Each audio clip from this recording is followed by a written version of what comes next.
My name is Oliver, and I've been hiking solo for almost 6 years now. I'm not reckless about it either. I always tell someone where I'm going. I carry a satellite GPS, and I know my limits. So when people ask me if I ever get scared out there alone, I usually just laugh it off. But after what happened last October in the Cascade Range, I don't laugh anymore.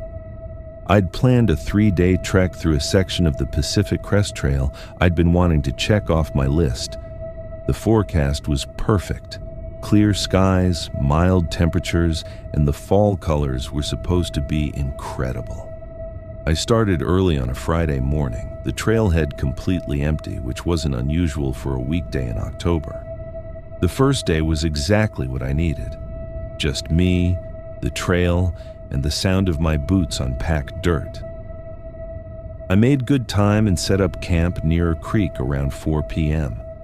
I filtered some water, made a freeze-dried curry that tasted like cardboard, and watched the sunset paint the ridgeline orange and pink. I was in my tent by 8, reading a book on my Kindle, and fell asleep feeling completely at peace. I woke up around 2 a.m. to use the bathroom. When I unzipped my tent and stepped out, I noticed something immediately. My boots were moved. Not far, maybe 2 feet from where I'd left them by the tent entrance. They were placed neatly, side by side, toes pointing toward the creek. I stood there in my socks, staring at them. I tried to remember if I'd moved them and forgotten. Maybe I'd gotten up half asleep earlier. But I knew I hadn't. I'd been dead asleep until my bladder woke me up. I grabbed my headlamp and did a slow circle around the campsite. Nothing looked disturbed. My food bag was still hanging from the bear line, 20 feet up in a tree. My pack was exactly where I'd left it, just the boots. I convinced myself it was nothing. Maybe I'd moved them. Maybe an animal had sniffed them and knocked them over, and they just happened to land like that. I used the bathroom, put my boot back by the tent, and went back to sleep. But I kept my knife unfolded next to my sleeping bag. The next morning, I packed up and continued north. The trail got steeper, winding through dense forest with occasional clearings that offered views of the valley below. Around noon, I stopped at a scenic overlook to have lunch. I took off my pack and sat on a flat rock, eating a protein bar and taking pictures. That's when I saw the hiker. He was maybe a quarter-mile back on the trail, standing completely still, just standing there, looking in my direction. He had a blue jacket and a gray hat, and even from that distance, I could tell he wasn't moving, not adjusting his pack, not drinking water, not checking his phone, just standing. I raised my hand in a wave. Hikers always acknowledge each other on the trail. It's an unwritten rule. He didn't wave back. I finished my protein bar, watching him out of the corner of my eye. He still hadn't moved. After about 5 minutes, I shouldered my pack and continued hiking. I told myself he was probably just taking a break, enjoying the view. But it bothered me. An hour later, I came to a fork in the trail. The main PCT continued north, but there was a smaller, unmarked side trail that led east toward an old fire lookout tower I'd read about. I'd planned to skip it, but something made me change my mind. I wanted to see if the hiker would follow me or continue on the main trail. I took the side trail. It was narrower, overgrown in places, clearly not maintained like the PCT. I hiked for about 20 minutes, checking behind me every few minutes. No one, just trees and silence. The fire lookout tower was exactly where the map said it would be, a wooden structure on stilts, maybe 30 feet tall, with a small cabin on top. The stairs looked sketchy, but stable enough.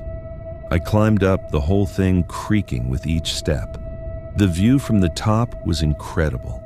I could see for miles in every direction. I pulled out my phone to take a panorama, and that's when I saw him again. The hiker in the blue jacket. He was on the side trail now, the same trail I'd just taken.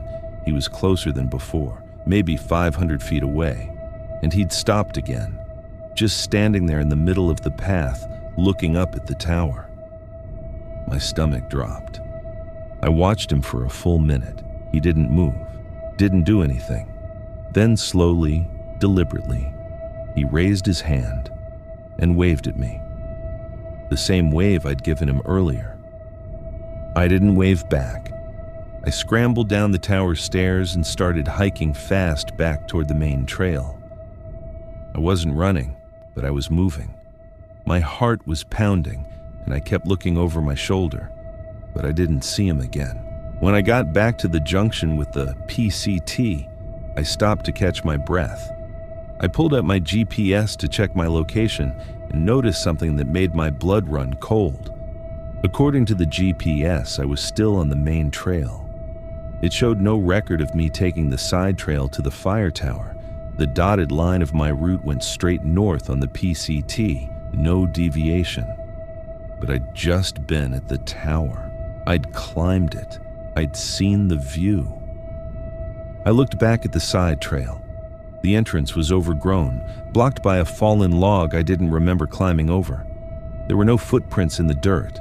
Not mine, not his. I turned around and kept hiking north, faster now. I didn't stop again until I reached a marked campsite 5 miles up the trail. There were 2 other tents already set up, a couple from Portland who were doing a section hike. I'd never been so relieved to see other people. I set up my tent close to theirs and made small talk while boiling water for dinner. I didn't mention the hiker. I didn't mention the boots or the tower. I just wanted to be around people. That night, I woke up at 3:17 a.m. I know the exact time because I checked my watch immediately. Someone was walking around my tent. Slow footsteps in the dirt. Crunch, crunch, crunch, circling. Not the couple from Portland. Their tent was zipped, and I could hear both of them snoring softly. The footsteps stopped right next to my tent. I could see the shadow of legs through the thin fabric, backlit by the moon. I didn't breathe. Then I heard it. A voice. Low and male, almost a whisper. "I saw you at the tower." I grabbed my knife and shouted, "Get away from my tent!" The couple in the other tent woke up, yelling, asking what was wrong. I heard them unzipping their tent, turning on flashlights. But when I opened my tent, there was no one there.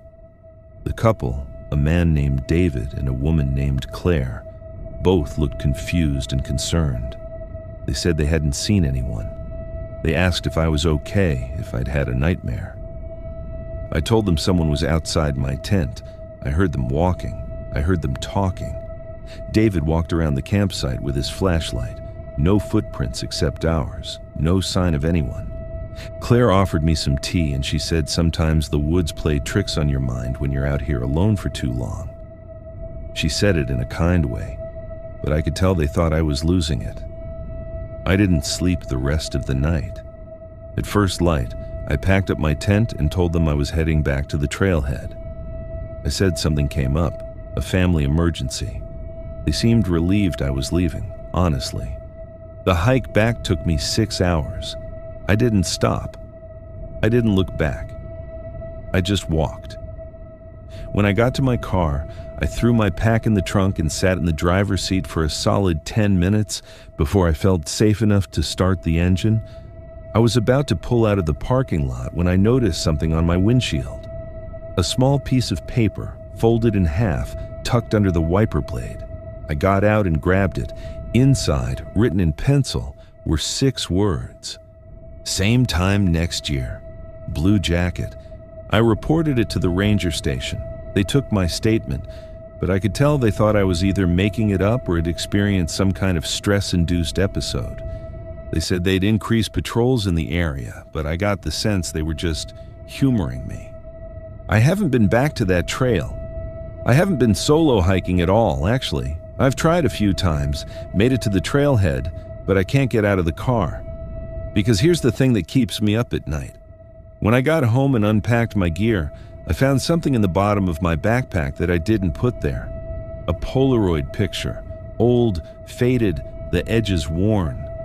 It was a photo of the fire lookout tower, and standing at the base of it looking up at the camera was a man in a blue jacket and a gray hat. On the back, in the same pencil handwriting, October 1997.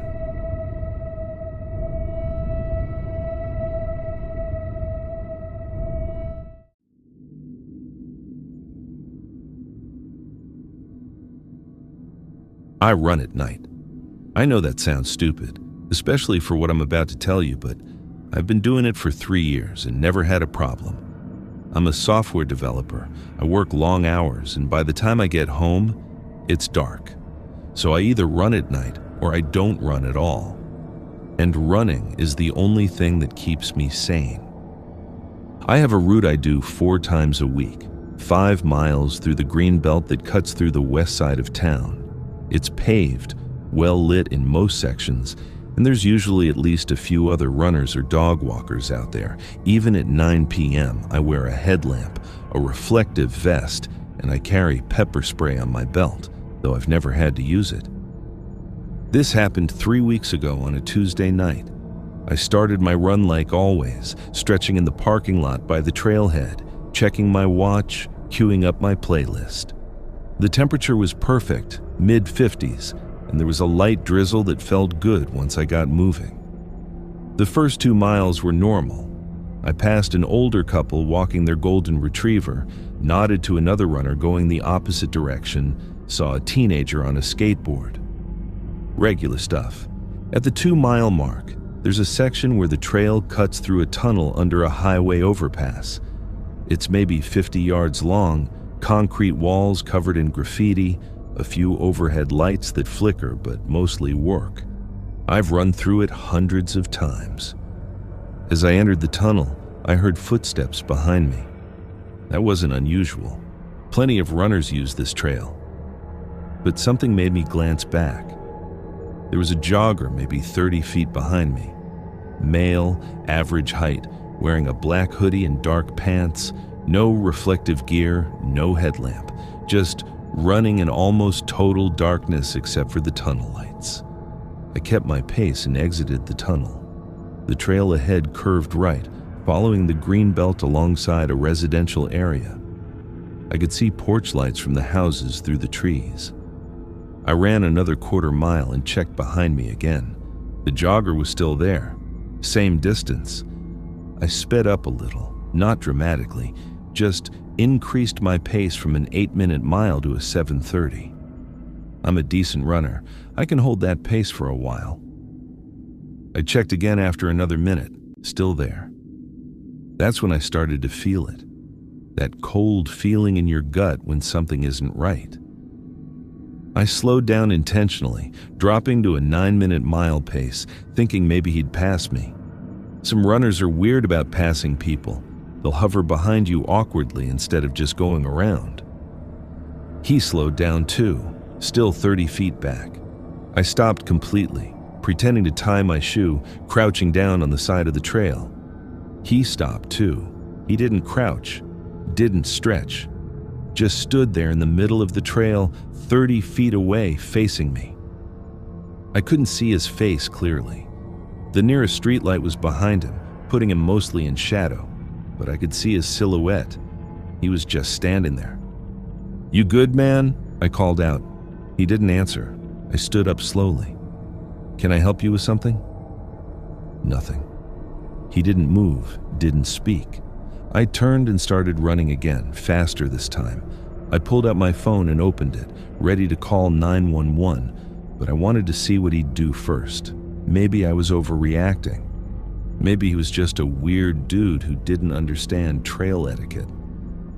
I ran hard for 2 minutes straight, then glanced back. He was still there. Same distance. And here's what freaked me out. He wasn't breathing hard. I was pushing a 6-minute mile pace, and this guy was keeping up like it was nothing. Not gasping, not struggling. Just running silently in the dark. I knew this trail better than anyone. Up ahead, there was a fork. The main trail continued along the greenbelt, but there was a side path that cut through a wooded area, and came out at a different parking lot near a 24-hour grocery store. That parking lot had lights, cameras, people. I took the side path. It was darker here, the trees thicker, blocking out most of the ambient light from the neighborhood. My headlamp cut through the darkness, illuminating the narrow dirt trail ahead. I could hear my own breathing, my footsteps, the sound of my heart pounding in my ears, and behind me, his footsteps. Still there, still the same distance.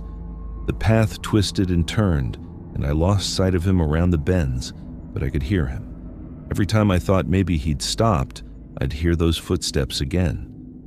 Then the footsteps stopped. Complete silence except for my own running. I slowed down and looked back. The path behind me was empty, just darkness and trees. I stopped running and stood there trying to catch my breath, listening. Nothing. Maybe he'd turned back. Maybe he'd cut off onto one of the residential streets that intersected the trail. Maybe I just completely overreacted to some random runner who happened to be going the same direction as me. I laughed a little, more from relief than anything else. I felt stupid. I'd let my imagination run wild over nothing. That's when I heard it. Footsteps, but not behind me, in front of me, coming toward me on the trail. I spun around, my headlamp sweeping across the path ahead, and there he was, standing in the middle of the trail, maybe 20 feet away now, closer than before. He'd somehow gotten ahead of me. "What the hell do you want?" I shouted. He tilted his head slightly, like he was thinking about the question. Then he started walking toward me. Slow, deliberate steps.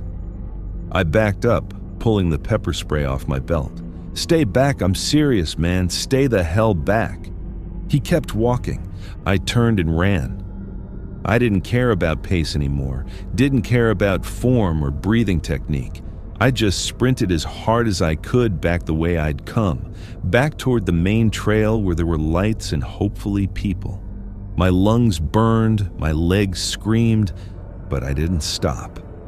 I burst back onto the main trail and nearly collided with a woman walking her dog, a small terrier that started barking at me. Sorry, I gasped, stumbling past her. She said something, but I didn't catch it. I kept running until I reached the parking lot where my car was. There were 3 other cars there now, including a police cruiser. An officer was sitting inside doing paperwork.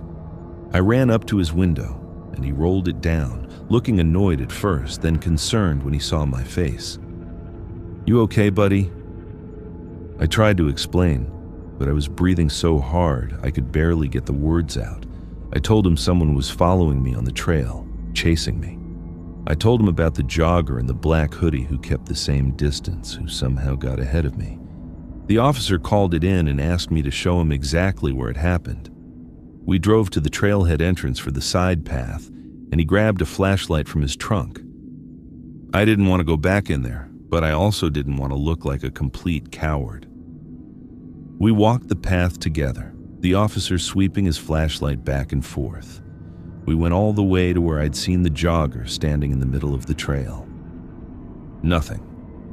No one. The officer asked me what the guy looked like, and I realized I didn't have a good answer. Black hoodie, dark pants, average height. I never saw his face. Could you tell how old he was? No. Hair color? I don't know. He had the hood up. Did he say anything to you? Threaten you? No, he just followed me, and then he was in front of me. The officer nodded, but I could tell he thought I'd just gotten spooked by another runner. He said he'd file a report, but there wasn't much else they could do. I thanked him and drove home. For the next week, I didn't run at all. I thought about switching to a gym, just using a treadmill. But I hate treadmills. The whole point of running is to be outside, to move. So last night, I decided to try again, same route, same time. I told myself I was being ridiculous. It was one weird experience, probably just some socially awkward runner who didn't realize he was being creepy. I made it 3 miles, my phone buzzed. A text from an unknown number. Good pace tonight. I stopped running and stared at my phone, looked around. The trail was empty in both directions. Another text came through. Left at the oak tree. I'll meet you at the tunnel. I never told anyone about the oak tree. It's just a landmark I use, a massive oak right where the side trail splits off. My hands were shaking. I opened my running app to end my workout and saw something that made my stomach drop. Someone else was tracking my run in real time. The app has a feature where you can share your location with friends during a run for safety. But I'd never turned it on. I'd never shared my location with anyone. Yet there it was, a little blue dot on the map following my exact route, with a username I didn't recognize, nightrunner_00. I called 911 immediately, told them someone was tracking me, harassing me. The dispatcher said to get somewhere public and stay on the line. I ran toward the grocery store parking lot, phone pressed to my ear. The dispatcher was asking questions, but I was too focused on not looking back. When I reached the parking lot, it was nearly empty. Just a few cars scattered around. The store lights felt like a beacon. I stood under a light post, catching my breath, telling the dispatcher I was safe. "Sir, where exactly are you?" she asked. I gave her the address. "Okay, officers are 3 minutes away. Can you still see the individual?" "No, My phone buzzed. Another text. "Turn around." I spun around. He was standing at the edge of the parking lot, just beyond the reach of the lights. Same dark clothes, but this time I could see his face, or at least the bottom half of it. He was smiling. "He's here," I shouted into the phone. "He's right here." The figure raised his hand, not waving. He was holding something. My stomach lurched when I realized what it was. A phone pointed at me, recording. Then he turned and jogged away, disappearing into the darkness. The police arrived 2 minutes later. I showed them the texts, the tracking on my app, everything. They searched the area but found no one. They took my statement and said they'd investigate, but I could see the frustration in their eyes. No physical threat, no crime committed, just texts and GPS tracking. One officer asked if I'd checked my app permissions recently. Maybe I'd accidentally shared my location. I hadn't. I knew I hadn't. They suggested I change all my passwords, maybe get a new phone number, file for a restraining order if it continued. That was yesterday. This morning, I woke up to 17 notifications from my running app, all from the same account. Nightrunner_00 had liked every single run I'd ever logged. 3 years worth of runs, over 400 routes, each like time-stamped at exactly 3 a.m., and there was one new follower request pending. The profile picture was a photo of me, running, taken from behind, on the trail, my reflective vest bright in the flash. I don't know when that photo was taken. Could have been any run over the past 3 years. I deleted the app, deleted my account, changed my number. But last night, I couldn't sleep. Around 2 a.m., I got up to get water and happened to look out my bedroom window. There was someone standing across the street, under the broken streetlight that's been out for months. Dark hoodie, dark pants. He stood there for maybe 10 minutes. Then he started jogging. Down my street, past my building, the same direction I take when I leave for my morning commute to work. I haven't left my apartment since, and I'm never running that trail again. Like the story? Subscribe now for more terrifying tales you won't forget.